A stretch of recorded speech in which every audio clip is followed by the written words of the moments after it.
రాత్రి 7:30 మీ ఈటీవీలో.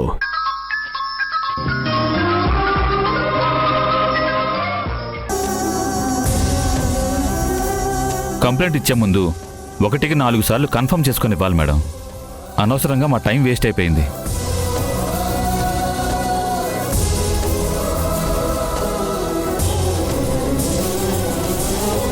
ఇక మమ్మల్ని ఈ కేసులో పూర్తిగా ఇరికించేసి మీ భర్తని నిర్దోషిగా బయటికి తీసుకొచ్చేద్దామని సంబరపడిపోయావా?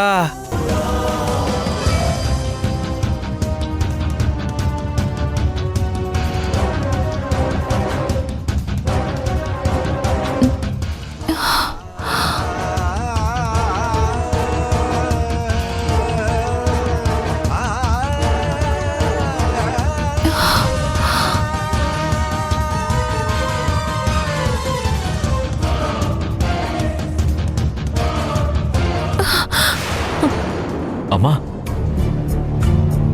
అయ్యో మేడం, ఏమైంది మేడం? అలా పడిపోయారేంటి?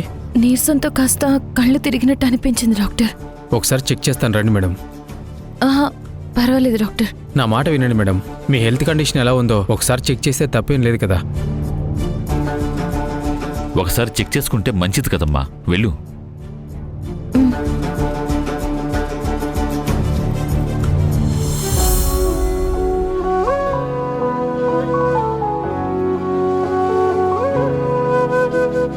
నువ్వు పెట్టిన బగ్గు మాత్రమే ఉంచి డబ్బును అక్కడ నుండి సైడ్ చేశానుగా. యశతో పాటు నువ్వు కూడా జైలుకి వెళ్తావు కోడలా.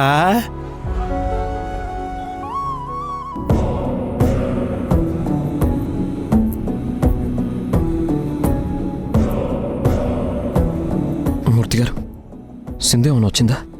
ఇప్పుడే వచ్చింది బాబు. కళ్ళు తిరిగి కింద పడిపోతే డాక్టర్ చెక్ చేస్తున్నారు. కళ్ళు తిరిగి పడిపోయిందా? ఎక్కడ? సింధు ఏ రూమ్లో ఉంది? అదుగో ఆ రూమ్లో ఉన్నారు. ఒకసారి నేను వెళ్ళి తనని చూడొచ్చా? సరే, నువ్వు వెళ్ళు బాబు, నేను మేనేజ్ చేస్తాను. థ్యాంక్స్ అండి.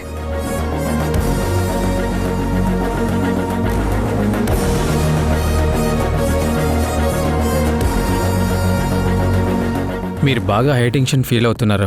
బీపీ కూడా కరెక్ట్గా లేదు. మీకు రెస్ట్ చాలా అవసరం. నేను రెస్ట్ తీసుకోవడం అనేది నా భర్త నిర్దోషిగా బయటకు వచ్చిన తర్వాతే డాక్టర్. మీ పరిస్థితి నాకు తెలుసు మేడం. సిద్ధార్థ్ చెప్పాడు. మిమ్మల్ని నమ్మి డబ్బు కట్టిన వాళ్ళకి న్యాయం చేయాలన్న తపన ఒకవైపు, భార్యగా భర్తను కాపాడుకోవాలన్న బాధ్యత ఇంకోవైపు, కుటుంబ పరిస్థితులు చక్కదిద్దుకోవాలన్న ఆరాటం మరోవైపు మిమ్మల్ని రెస్ట్ తీసుకోకుండా చేస్తున్నాయి.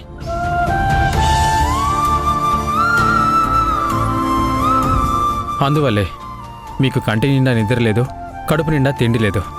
ఈ ప్రాబ్లమ్స్ అన్నీ సాల్వ్ అయితే తప్ప మీకు ఈ స్ట్రెస్ తగ్గదు.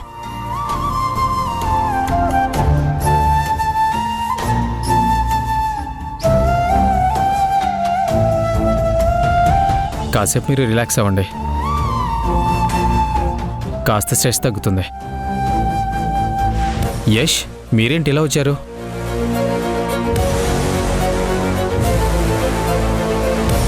మూర్తి గారికి చెప్పేసి వచ్చాను డాక్టర్.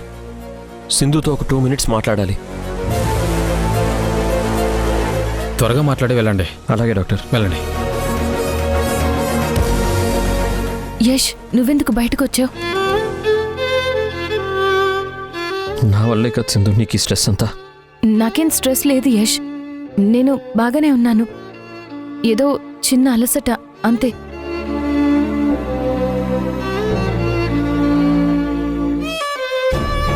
వెళ్ళిన పని ఏమైంది సింధు? సారీ యష్, డబ్బు మిస్ అయిపోయింది.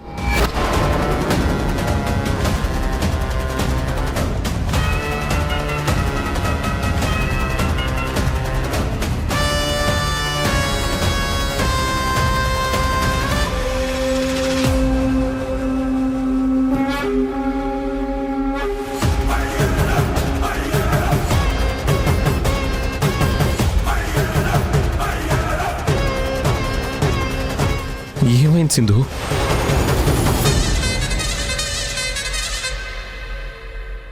పోలీసుల్ని తీసుకుని నువ్వు చెప్పినట్టే మా కోతి మావ ఇంటికి వెళ్ళాను. సిగ్నల్స్ చూపించే ప్లేస్కి వెళ్తే అక్కడ డబ్బు లేదు.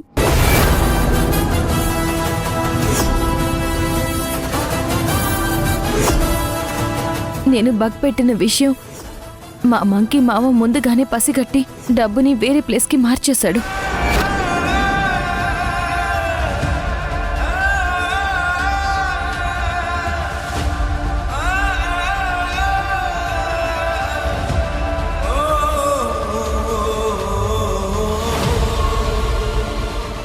నువ్వేం కంగారు పడకు యష్. నేను ఏదో ఒక విధంగా ఆ డబ్బు ఎక్కడ దాచారో కనిపెట్టి నేను నిర్దోషిగా బయటికి తీసుకొస్తాను.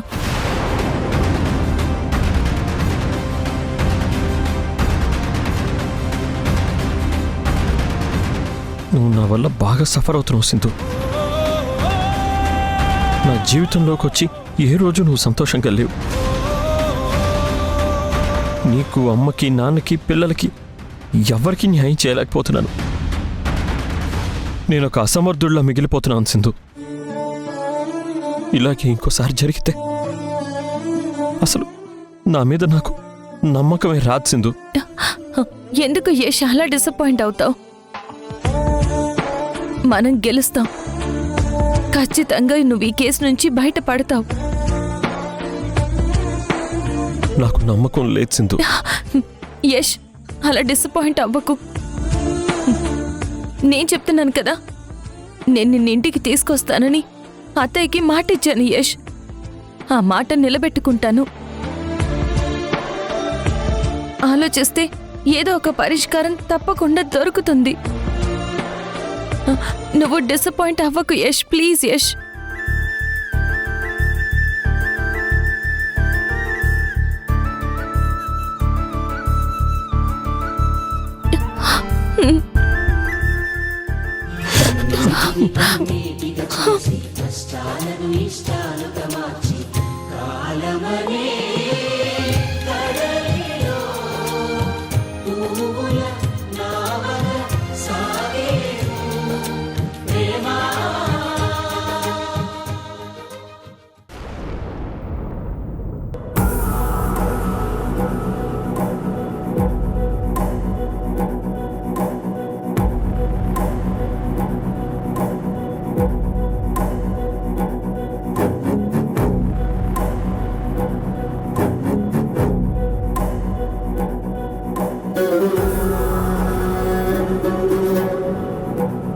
ఈ పెట్రోల్ పోసుకుని మీ ముందే అగ్నికి ఆహుతైపోతాం. 3 నెలల్లో మాకు న్యాయం జరగకపోతే మేము ముగ్గురం ఇక్కడికి వచ్చి మీ ఇంటి ముందే పెట్రోల్ పోసుకొని కాల్చుకొని బూడిదైపోతాం.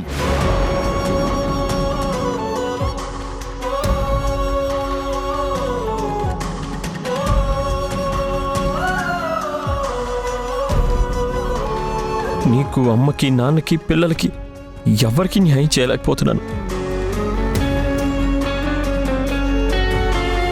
సింధు, ఉఫ్,